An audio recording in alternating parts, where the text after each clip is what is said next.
welcome to Southwest. I'm Anusha Ravi Sood, and the Karnataka government on Thursday came up with this novel idea of accommodating communities that have been demanding increased or hiked reservations instead of the existing categories of reservations in the state, especially in the other backward classes. The Karnataka government has decided it will do away with 3A and 3B categories and introduce new categories called 2C and 2D. To discuss what this decision means and what its implementation will be like, we are joined in by SM Jaamdar. He's a former IAS officer. He's also the General Secretary of Jagatika Lingayat Mahasabha, a very, very vocal voice in demanding a separate religion tag for Lingayats as a whole. Thank you so much, sir, for joining us here on South First. Yeah, thank you. First of all, you've been a bureaucrat. You've served in Karnataka for decades. I would like to understand from you your first comments, your first reading of this decision by the government to do away with existing categories and come up with new categories. How do you view it? I would say, if I were still in service, if I had to advise the Chief Minister, I would say it's a very difficult situation for him to make. The situation was very complex. In other words, the existing list of backward classes, which had n number of categories in each category, n number of castes in each category, were insisting that their quota, their percentage in each category should not be touched, changed at all to accommodate the fresh demands of leading communities like Lingayats, Vokkaligas, and so on. And that, of course, was very detrimental to the just to 3 months ahead electoral policy, electoral outcomes of the ruling party. So that they could not have touched it in any way. At the same time, the three major communities of Karnataka, as they stand today, Lingayas, Gaudas, and Vokkaligas, and Kurubas, these are going by the existing belief in their percentage of populations. Something like Lingayas around 18%, Vokkaligas around 12%, Kurubas around 5 to 6%. So if we take all the three put together, 18 plus 6 will be 24, plus 12 will be 34% of population. Each group was very vocal in their demand that their demand must be accommodated. On the one hand, you have other backward classes other than these three, not allowing any change in the existing arrangement of the OBC percentages or categories. Now, in a situation like that, it was a very tightrope walking kind of situation for the Honorable Chief Minister or the Cabinet or the government in power to deal with. So therefore, what they did, how to deal with this situation, they got a kind of rescue in the recently enacted Government of India law, that is by amendment to the Constitution. They provided for economically backward but socially forward castes in the country. And as you know, most of them are Brahmins, Lingayas, Vokkaligas, and these are also forward, but some of them are definitely backward also economically. So for them, the constitutional amendment was effected by the existing central government party in power. So that was 10%. This 10% for the reservation in the central institutions and central jobs. But each state had the opportunity to change their existing arrangement of reservation for this category. So that came as a kind of face-saving device for them. They immediately jumped on the bandwagon and seized that opportunity, divided into three groups. One group, well, 10% we will divide into three. 3% will reserve to the major communities, largely the Brahmins, which are also in population terms about 3 to 4% of the population. So 3% reserving basically for Brahmins and similarly placed castes, forward castes, but backward economically, would be 3% instead of 10% overall. The remaining 7%, what they did, simply divided it proportionately, added 4% to the existing 5 to the Lingayas, and the remaining 3% added to the 4% existing to the Gaudas. So Gaudas stand to gain by 3%, totally standing at 7%, and Lingayas stand to gain by 4%, adding to the total of 9%, 5 plus 4. So this was a very neat calculation for the government to announce in the existing, just ended the session of the assembly, and the two legislature sessions. And welcome Professor Hariram, who's joining us on the debate today. And Professor Hariram is an advocate, is an activist with a focus on social justice and civil liberties. I will get his opinion on this entire decision first and come back to you for that political question. That was a separate question I had in mind for you. Professor Hariram, thank you so much for joining South First.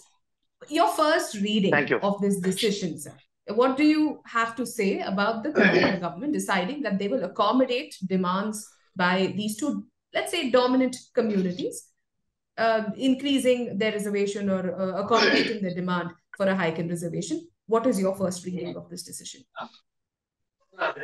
See, one thing, looking at the government's decision, I think clearly the government's statement is that, they are not for the social justice and they are not for the people actually who want these kind of provisions. Because, especially when you come to this scheduled caste group, especially from the past 3 decades, there is a pending issue of the internal reservations among the scheduled caste.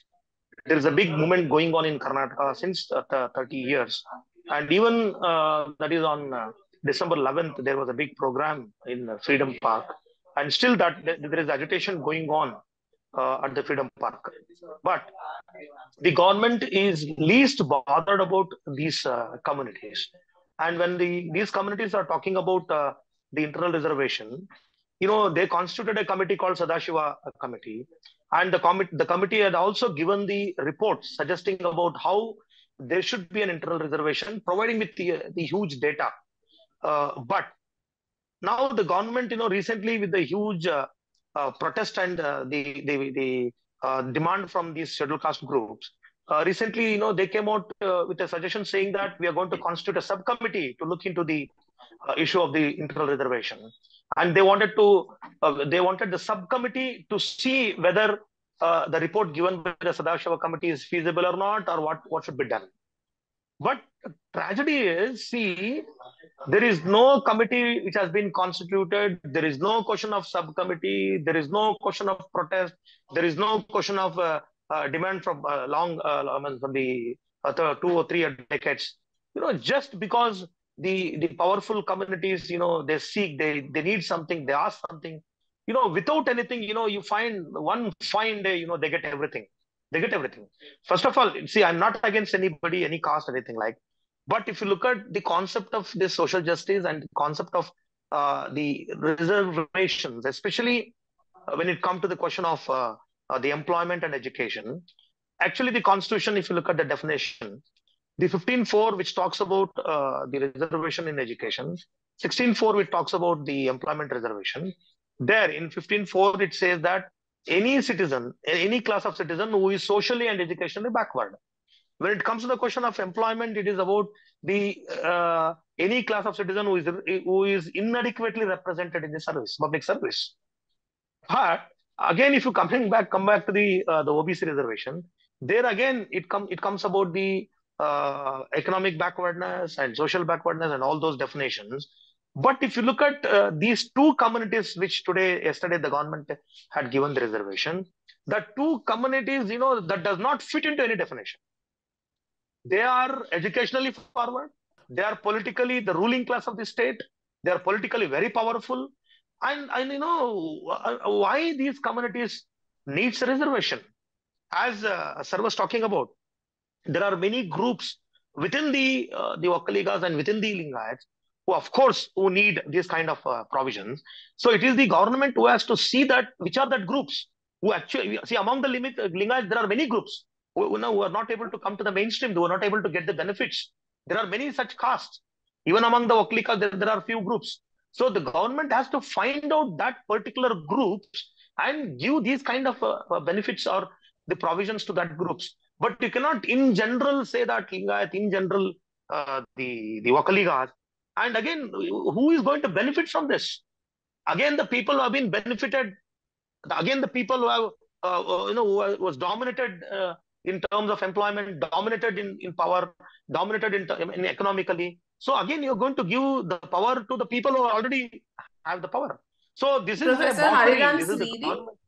Professor Hariram's reading is that when it comes to SC's internal reservation, for many, many years, there has been a demand and the government has not taken note. And suddenly here there are two dominant castes that come and make a demand, and very quickly it is accommodated. Which brings me to Mr. Jaamdar. You were talking about why and the political stance and the influence that these communities have. Please go ahead with that answer you were giving. I'm sorry for interjecting the last Okay. I entirely agree with Professor Hariram. His view is perfectly fine. You see, in a democracy, in electoral politics, numbers and percentages of population do matter.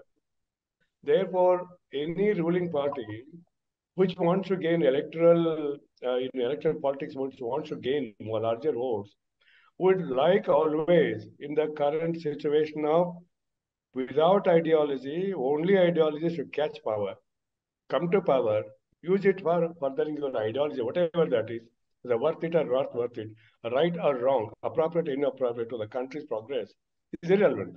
Ideology is to catch power. So if we want to catch power, the only consideration will be number games. Now, Hariram is perfectly right. He's talking about internal reservations. He's talking about Sadashiva Committee. Absolutely. For ages, those issues are hanging fire. And I don't think any political party, for that matter, whether BJP or Congress or any leading party, maybe barring JDS, is talking about that. They are knowing what's the issue. They are somewhat concerned about it, but are not worried for immediate solution. That definitely begs several issues, questions. I therefore, to that extent, I agree with Professor Hariram. But both the categories put together, okay, 17% and 3% or 5 became, totally about 22% what they wanted to reserve. Today, I find in the paper something amiss. Whether the figures are wrong or whether they're not implementing the earlier orders, I have no idea. There's no clarity. They got the Union Express has carried this one.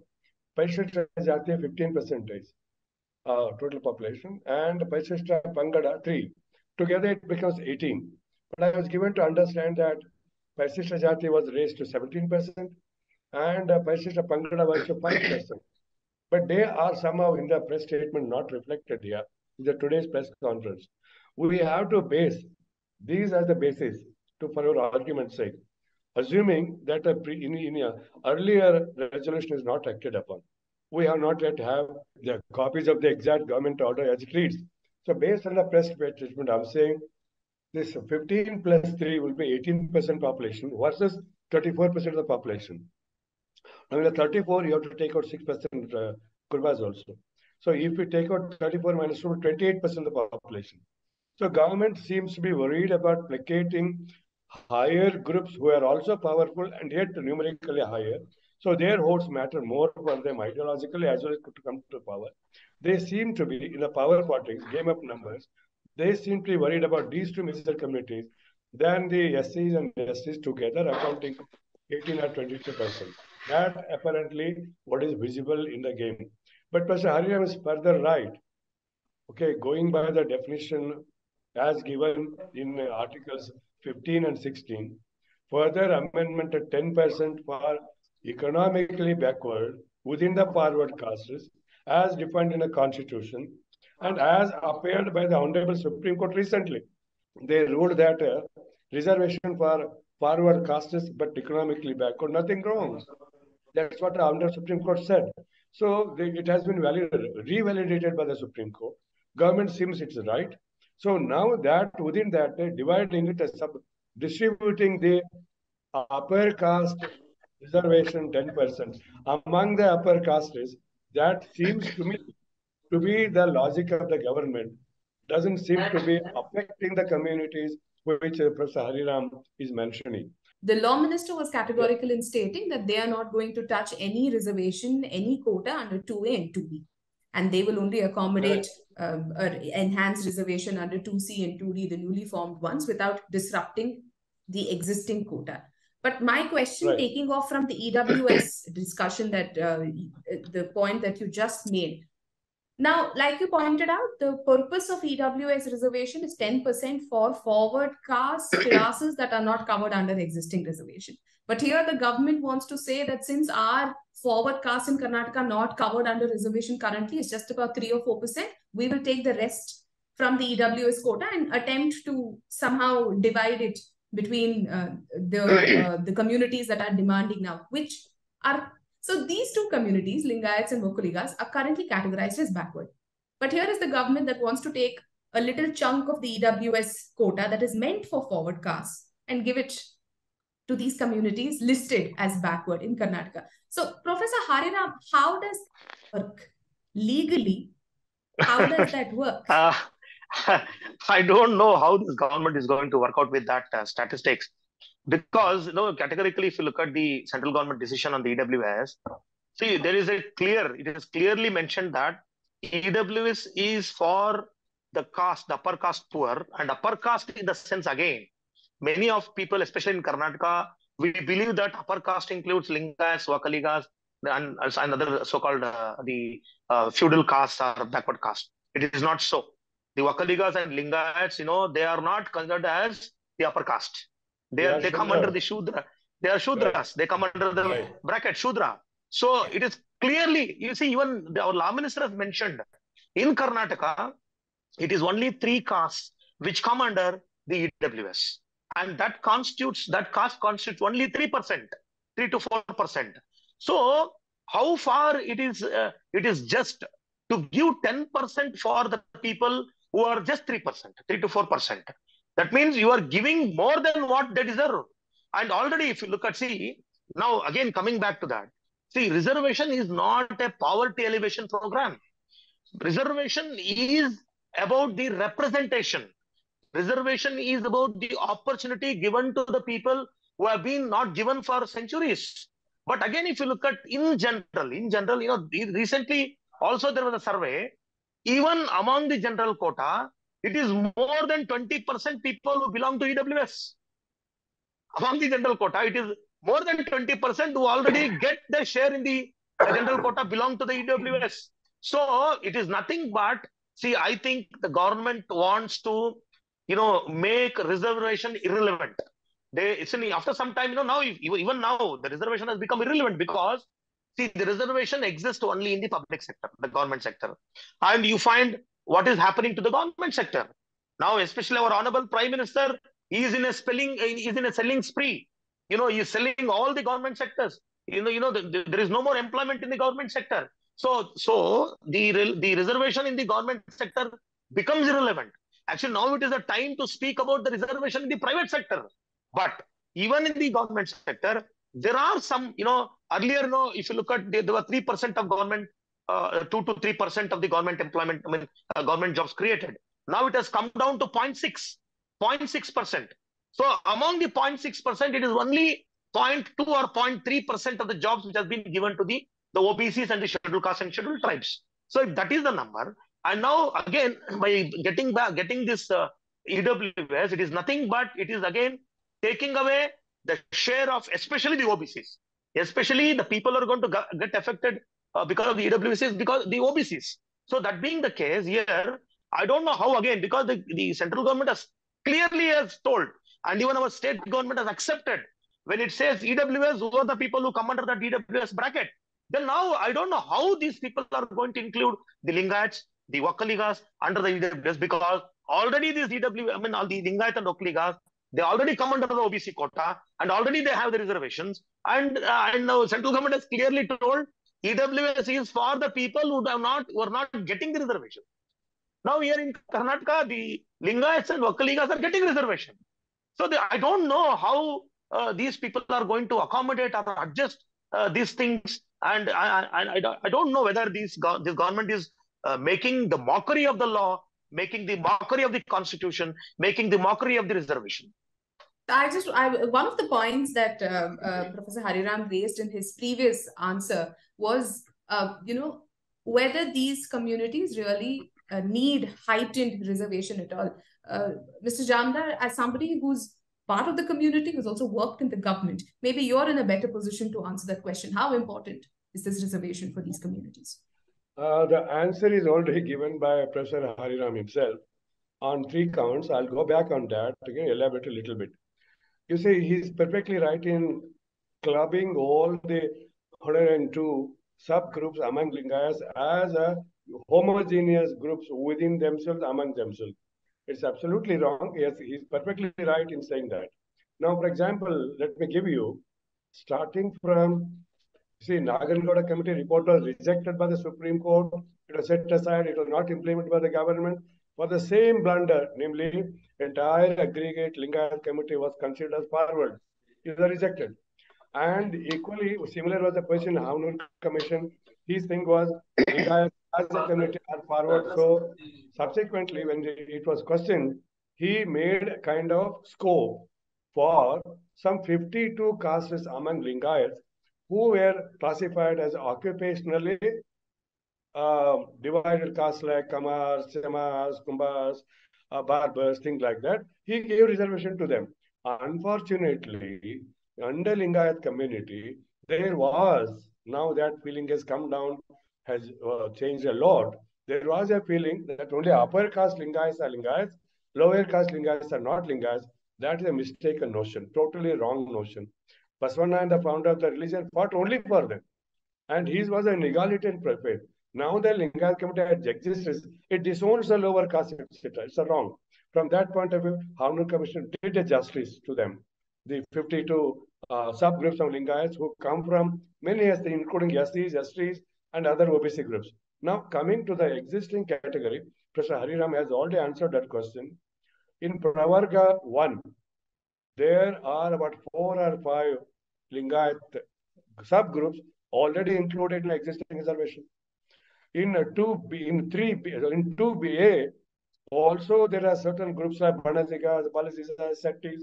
They're already from Lingayat, but included in 2A. Similarly, coming to 2B, I'm talking about state list. There are about 18 or 19 groups, including Panchamsalis, who were listed very widely and strongly. They are also included, 18 of them. 18 plus 4, 22 plus all, really about little less than 30 castes of Lingayats who are already there in the various reservation categories of Pravarga 1 and Pravarga 1, Group 1, and 2A and 3B. Now, excluding this, other groups which are not included, nearly about 70 of them, were agitating, have been asking for reservation. Because Hariram's question is, are they justified in demanding? How backward are Banazigas? How backward are Panchamsalis? How backward are other subgroups? How are they justified in demanding? Now here, I correct Professor Hariram, let him, whether he agrees or not, he's right. The question is, reservation is not for poverty elevation is not correct. In India, it's my impression, reservation is for prosperity. Reservation in government jobs is a highly competitive, contested question. Okay, just for 0.6% of jobs, there is so much of competition. Even people with PhD degrees are applying for posts of peons in government offices.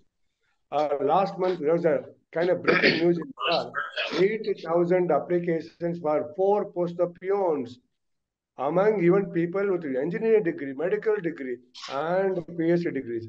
I don't understand why this should be so.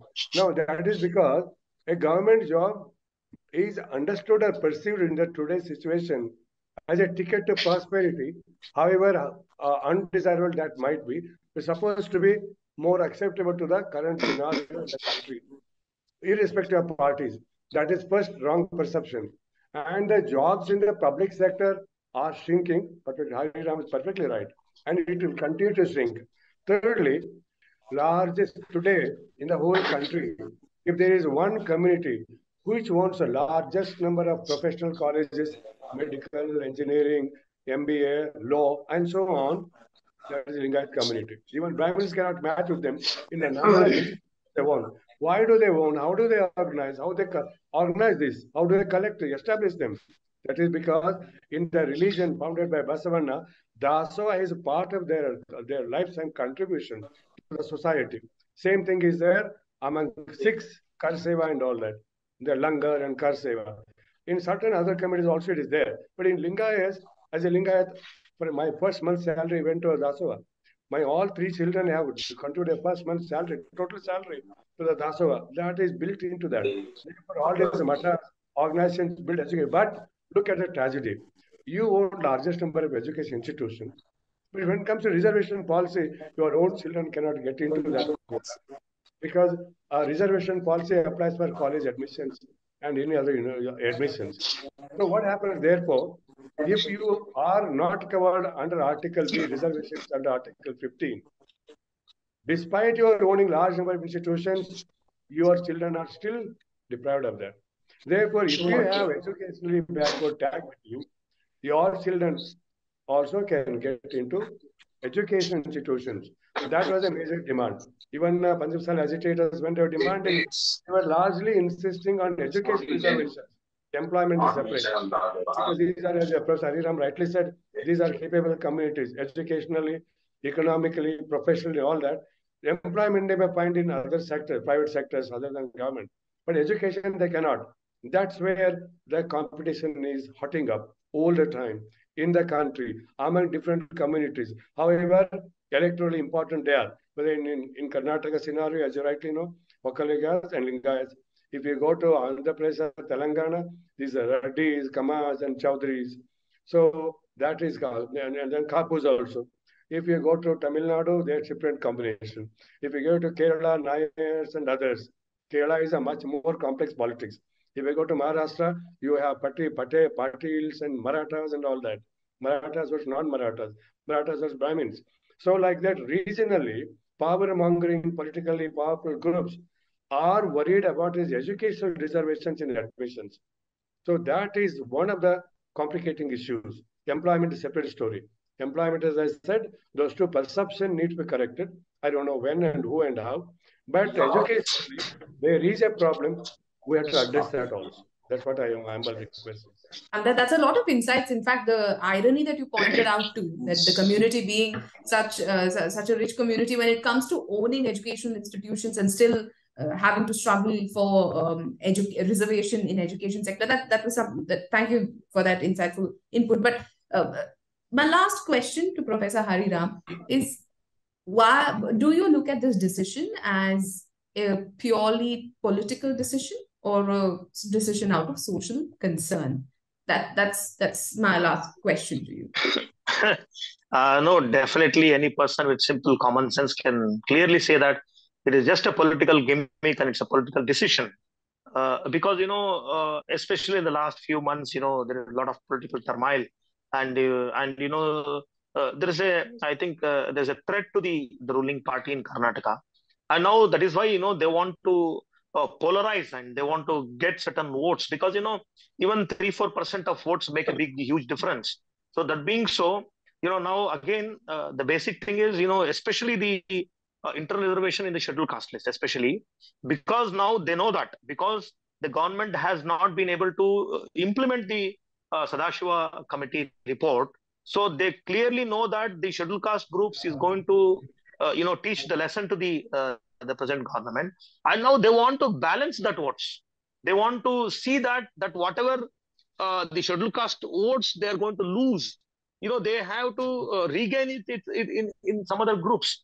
So I think probably number one, because see, giving reservation to Lingayats and Vokkaligas, it's a completely, very planned move by the government because see, these two communities, they're not only important for them in terms of the votes, they're also very much important in terms of the money and also very much important because these are the two groups, which influence, especially in the rural areas. These two castes, they influence the other groups, other castes to vote or not to vote to a particular political party. Even if that, matters even for just 3-4% of votes, it is going to have a huge impact. So that is why here, usually, we know that the government should be always the welfare-oriented statement, the government should be always worried about the people who do not have-nots. But the tragedy is today, our government is more worried about haves. And, it's like the give and take policy. It's like helping them and coming into the power and using that power for themselves rather than doing good for the people. It is actually the responsibility of the government to take care of the weaker sections, to take care of the people who have not been benefited from whatever the provisions of the constitution. But here, the present regime in the state, both the state and the central, you find that they're acting the vice versa. They have become the pro-rich, they have become the pro-powerful, they have become the pro-feudal, and they have become anti-poor, they have become anti-weaker sections, they have become anti-women. So this is the tragedy, and I think this is going to have definitely a bigger impact. And again, this time I think because again the Congress as well as the JDS, they're going to play a vital role in the coming elections. And again, even they have to tie them and see that they do not get the big chunk of votes from these groups. Especially they want to see that the JDS is kept away by concentrating on the Vokkaliga votes. And also the Lingayats are not happy with the present regime for the various reasons. It may be the Yediyurappa factor, or it may be the way of the interference with the RSS, the interference of the North Indians. So you find the communities who are responsible for the rise of BJP in Karnataka has been neglected. This is a well-known fact. So to balance all these things, to overcome all these things, they are trying to woo these two communities by giving the reservations or giving these kind of provisions to them. But they may get the votes for this, but actually it is a process where the government is trying to kill the constitution. And even if they want to, as I told you, make the reservations as irrelevant, and also they want to see that these groups, especially the scheduled caste, the scheduled tribes, and the smaller OBC caste, they want to remain them still as more poor, and they want them to be more powerless, and they want them to be under the clutches of the present regime. So that is why this is purely a political agenda, political stand, and a political decision. Professor Hariram is absolutely not impressed with the government coming up with this decision and is absolutely against it. Thank you so much, Professor Hariram, for joining Southwest. Thank you so much, Mr. Jamdar, for giving us so many insights into, when you say dominant caste, most often than not, there is a perception that maybe these castes don't need the kind of educational quota that they are demanding. All right, because I'm running out of time, I will still allow you to speak, but just kindly finish. Just one small point. Just small point of addition. For example, when we talk about when I read this newspaper, I was really impressed by one simple fundamental principle of welfare economics. In economics, welfare by definition means without affecting X positively or negatively, you help Y. So you don't go to rob Peter to pay Paul is not welfare economics. Now what the government is doing without affecting the existing quotas or percentages of any of the communities, they want to please the other communities who are very vehemently demanding. From that point of view, Pareto optimality, there's a rule called Pareto optimality in welfare economics. They are perfectly using that principle here to placate the feudal class. So from that point of view, I would definitely add and close here by saying one more point, namely, a higher order brain is implicitly involved in evolving this policy very, very cleverly, delicately, and decisively. Therefore, as I said in the beginning, this is handiwork of unknown hands in the ruling party. It's a purely electoral game. How that game will play out in the coming 6 months, the time only can show you. Thank you so much, Mr. Jamdar. Thank you so much, Professor Hariram, for joining Southwest on this very, very important discussion. And both your points gave us a lot of insights into the issue. The government definitely has a challenge on its hand. It has made the announcement, but how it will work out and what it hopes to gain out of it is something that I think all of us will have to wait and watch. Thank you once again for joining Southwest. It was a pleasure to have you on the show. Thank you.